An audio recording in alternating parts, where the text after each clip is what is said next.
পাঁচজন ব্যালেরিনা একটি নাচের অডিশনে যাচ্ছিল। তাদের দুচোখ ভর্তি ছিল জিতে ফেরার স্বপ্ন, কিন্তু দুর্ভাগ্যবশত তাদের বাসটি মাঝ রাস্তায় নষ্ট হয়ে যায়, তাও এমন একটা নির্জন বনের মধ্যে যেখানে আশেপাশে কোনো বাড়ি ঘর কিচ্ছু ছিল না। তারা টাইমলি অডিশনে পৌঁছানোর জন্য পায়ে হেঁটেই রওনা দেয়, কিন্তু তখনই ঝুম বৃষ্টি নামে। নির্জন সেই বনের মধ্যেই ছিল বিশাল হোটেল, সেখানে তারা আশ্রয় নেয়। কিন্তু কে জানতো এই হোটেলটাই হতে যাচ্ছে তাদের মৃত্যুর ফাঁদ। এই ডান্সাররা কি শেষমেশ এই দুর্ধর্ষ ভয়ানক হোটেলের মৃত্যুক্ষোভ থেকে বের হয়ে আসতে পেরেছিল? চলুন দেখে আসা যাক আমাদের আজকের রহস্যময় গল্প প্রিটি লিথাল নামের ইউনিক মুভি।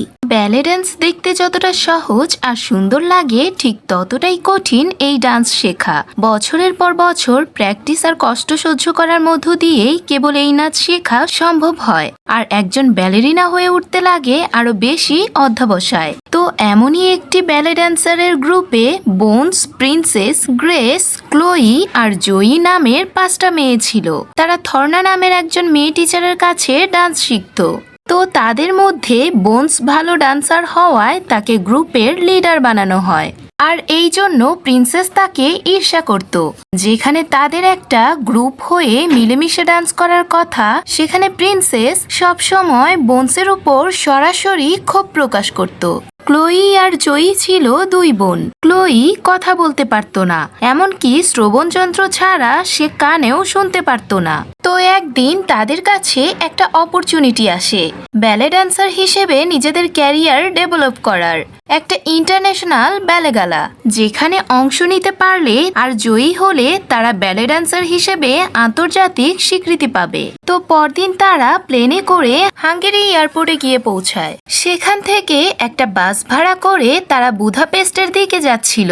রাস্তার দুপাশে ছিল ঘন বন, এমন জায়গা যে মাইলের পর মাইল জায়গা জুড়ে কোনো বাড়ি ঘরও নেই।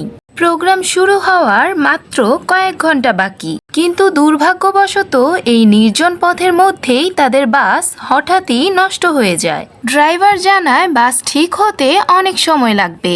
জয়ী ম্যাপ দেখে বলে কাছের শহর মাত্র 2 কিলোমিটার দূরে। তারা চাইলে শহর পর্যন্ত হেঁটেই যেতে পারে, তারপর গাড়ি নিয়ে প্রোগ্রাম পর্যন্ত যাওয়া যাবে। উপায় না দেখে তারা সবাই হাঁটতে শুরু করে, কিন্তু তখনই ঝুম বৃষ্টি নামে। এভাবে বৃষ্টিতে ভিজতে ভিজতে কোনোভাবেই হাঁটা সম্ভব হচ্ছিল না।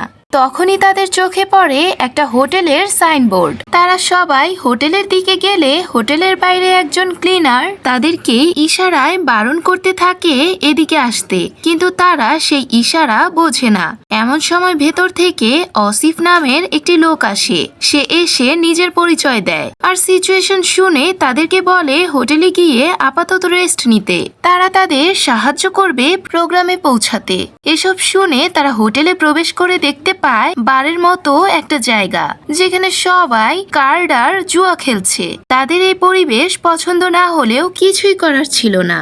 অসিফের কাছ থেকে তারা জানতে পারে যে এই হোটেলের মালিকও একজন ব্যালে ড্যান্সার ছিল। তার নাম হচ্ছে ডেভোরা। তার অনেক স্বপ্ন ছিল বেস্ট ব্যালে ড্যান্সার হওয়ার, কিন্তু একটা অ্যাক্সিডেন্টের কারণে সেটা আর হয়ে ওঠেনি। হোটেলের দেওয়ালে তার ছবি ছিল ব্যালে ড্যান্সের পোশাকে। তো তারা ফ্রেশ হয়ে ভেজা জামা কাপড় চেঞ্জ করে পরার মতো ব্যালে ড্রেস বাদে আর কোনো ড্রেস না থাকায় তারা সেটাই পরে। এরপর তাদেরকে নাস্তা দেওয়া হয়। এর মধ্যে ডেভোরাও এসে তাদের সাথে পরিচিত হয়ে যায়। বৃষ্টিতে ভেজার কারণে ক্লোয়ির শ্রবণ যন্ত্র নষ্ট হয়ে যাওয়ায় সে কানে শুনছিল না। ক্লোয়ি জয়ীকে বলে সে ওয়াশরুমে যাবে। থর্না তখন ক্লোয়িকে নিয়ে ওয়াশরুমের দিকে চলে যায়। এদিকে হোটেলে আসে সেখানকার কুখ্যাত গ্যাংস্টারের ছেলে পাশা। সে এসেছে তার বাবার হয়ে এই হোটেল থেকে চাঁদা তুলতে। সবাই তখন ভয়ে আতঙ্কিত হয়ে যায়, কারণ পাশা ছিল বখাটে ড্রাগ অ্যাডিক্টের ছেলে। এদিকে ক্লোয়ি ওয়াশরুমে যাওয়ার পর থর্না করিডোরে হাঁটছিল। এমন সময় একটা রুম থেকে আওয়াজ পেয়ে সে সেদিকে যায়, আর দরজার ফাঁকা দিয়ে সে দেখে যে ডেভোরা আরো 2জন লোককে নিয়ে একজনকে চেয়ারে বেঁধে রেখেছে। কোনো একটা কাজের শাস্তি স্বরূপ তার জিহ্বা পুড়িয়ে দিচ্ছে। এই দৃশ্য দেখার পর থর্না বুঝতে পারে জায়গাটা মোটেও সেফ না। সে তখন দৌড়ে ক্লোইর কাছে গিয়ে দেখে সে এখনো ওয়াশরুম থেকে বের হয়নি। তাই সে নিচে আসে সবাইকে ব্যাপারটা বলতে, কিন্তু নিচে আসার পরেই পাশা তার সাথে বেয়াদবি করতে শুরু করে। তাই সে পাশাকে আঘাত করে বোনস, প্রিন্সেস গ্রেস আর জয়ের দিকে এগিয়ে আসছিল। এমন সময় পাশা থর্নাকে পেছন দিক থেকে মাথায় গুলি করে, আর সাথে সাথেই থর্না মুখ থুবড়ে পড়ে মারা যায়। এই দৃশ্য দেখে বোনস, প্রিন্সেস গ্রেস আর জয়ী চারজনই খুব ঘাবড়ে যায়। গুলির শব্দ শুনে ডেভোরাও নিচে নেমে এসে সবাইকে শান্ত করার চেষ্টা করে। বোনস হঠাৎ খোলা দরজার দিকে দৌড়ে পালানোর চেষ্টা করে। হোটেলের বাইরে চলে গেলেও সেখানে থাকা হোটেলের গার্ড তার মাথায় আঘাত করে তাকে সেন্সলেস করে ফেলে। এদিকে ডেভোরা বুঝতে পারে এই ঘটনা বাইরে গেলে তাদেরকে ঝামেলায় পড়তে হবে, তাই সে প্ল্যান করে তাদেরকে বন্দি করে ফেলার। সে প্রিন্সেস গ্রেস আর জয়ীকে বুঝিয়ে বলে খুব শীঘ্রই পুলিশকে খবর দেওয়া হবে, ততক্ষণ পর্যন্ত তাদেরকে সাবধানে রাখার প্রতিশ্রুতি দিয়ে ডেভোরা অসিফকে দিয়ে তাদেরকে বেসমেন্টে পাঠিয়ে বন্দি করে রাখে। তারা কেউ বুঝতেই পারে না যে তাদের মুখ বন্ধ করতে বন্দি করা হয়েছে। তারা ভাবছিল পুলিশ আসলেই তাদের এখান থেকে বের করা হবে। সেখানে বোনসকে নিয়েও বেঁধে রাখা হয়। অন্যদিকে ডেভোরা পাশাকে নিজের অফিস রুমে ডেকে বলে, তুমি যদি চাও যে থর্নাকে গুলি করে মারার সিসিটিভি ফুটেজ পুলিশের কাছে না যাক, তাহলে এখন থেকে আমার কাছ থেকে আর চাঁদা নেওয়া যাবে না, এমনকি আজকের নেওয়া চাঁদাটাও ফেরত দিতে হবে। পাশা তখন বলে চাঁদা না দেওয়ার এই ব্যাপারটা তার বাবা জানতে পারলে ডেভোরার বিপদে পড়তে হবে। এটা শুনে ডেভোরা পাশাকে বলে দেয় যদি চাঁদা আবার নিতেই হয় তবে পাশার বাবাকে এসেই নিতে হবে। তো পাশা আর ডেভোরার মধ্যে একটা ডিল হয়। ডেভোরা পাশাকে বলে দেয় যে এই পুরো সিচুয়েশনটাই সে ম্যানেজ করবে। অন্যদিকে ক্লোই তখনও জানেই না যে বাইরে কি হচ্ছে না হচ্ছে। সে ওয়াশরুম থেকে বের হয়ে নিচে আসছিল। এমন সময় ডেভোরা ও তার ছোট ছেলে সেখানে আসে। ডেভোরার ছোট ছেলে ডেভোরাকে জানায় যে ক্লোই উপরে থাকায় সে এসবের ব্যাপারে কিছুই জানে না। তারপর ডেভোরা বুঝতে পারে যে ক্লোইর দিক থেকে ঝামেলা হওয়ার সম্ভাবনা নেই, তাই সে ক্লোইকে তার অফিস রুমে নিয়ে বসিয়ে রাখে। একটু পর অসিফ বেসমেন্টে যায় ব্যাগগুলো রেখে আসতে। ততক্ষণে বোনস তার হাতের বাঁধন খুলে গ্রেসকে বোঝানোর চেষ্টা করে তারা বিপদে আছে। তখনই সেখানে কারো আসার শব্দ শুনে তারা আবার ভান করে পড়ে থাকে। অসিফ এসে গ্রেসের কাছে বসতেই বোনস গিয়ে অসিফের চোখে আঘাত করে। দুজনের মধ্যে মারামারি শুরু হয়। লড়াই করতে করতে তারা দেওয়াল ভেঙে সেই রুমে গিয়ে পড়ে যেখানে প্রিন্সেস আর জয়ী ছিল। তারা এসব দেখে ভয়ে চিৎকার করতে থাকে। অবশেষে বোনসের লাথি খেয়ে অসিফ একটা সুচালো তীরের উপর পড়ে গিয়ে মারা যায়। অসিফের মারা যাওয়ার পর তারা সবাই প্ল্যান করে এই হোটেল থেকে বের হয়ে আসার। তার আগে বোনসের কাছে থাকা ব্লেড নিয়ে সবাই নিজের পায়ের জুতোর মধ্যে লাগিয়ে নেয়, যাতে কেউ তাদের দিকে এগিয়ে এলে নাচের মুদ্রা দিয়েই তাদের আঘাত করে নিজেদের আত্মরক্ষা করতে পারে। অন্যদিকে পাশা চিন্তা করছিল সে তার লোক দিয়ে সব ডান্সারকে মেরে ফেলবে, তাই তার লোকদের বেসমেন্টে পাঠায়। তার লোকগুলো যখন বেসমেন্টে যায় তখন তাদের শব্দ শুনে বোনস সবাইকে নিয়ে লুকিয়ে পড়ে আর লড়াইয়ের জন্য প্রস্তুত হয়। এই দুজন তাদের মারতে গেলে তারা সবাই মিলে নিজেদের ডান্স স্কিলের সাহায্যে তাদের মেরে ফেলে। তারপর তারা সেখান থেকে বাইরে বেরিয়ে আসে।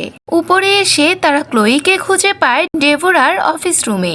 জয়ী গিয়ে ক্লোইকে ইশারায় সবকিছু বুঝিয়ে বলার চেষ্টা করে। তখন বাইরে কারো আসার শব্দ হয়। তারা সবাই তখন কিচেনে গিয়ে লুকিয়ে পড়ে। তখন সেখানে ডেভোরার বড় ছেলে আসে। সবাই লুকানো ছিল, কিন্তু সে প্রিন্সেসকে দেখে ফেলে। তখন তারা সবাই মিলে তাকে মেরে ফেলে আর তার বন্দুকটি নিয়ে প্রিন্সেসের কাছে রাখে।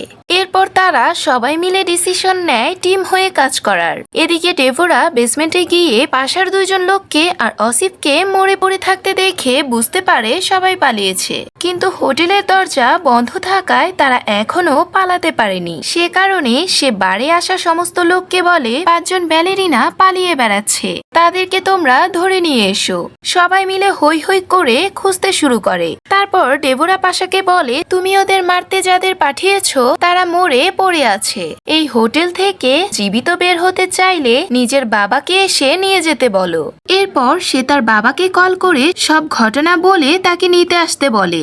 আর ডেভোরা এই দিনটারই অপেক্ষায় ছিল, কারণ ডেভোরা যখন ছোট ছিল সে খুবই ভালো ব্যালে ড্যান্সার ছিল, কিন্তু তার বাবার ঋণ ছিল পাশার বাবার কাছে।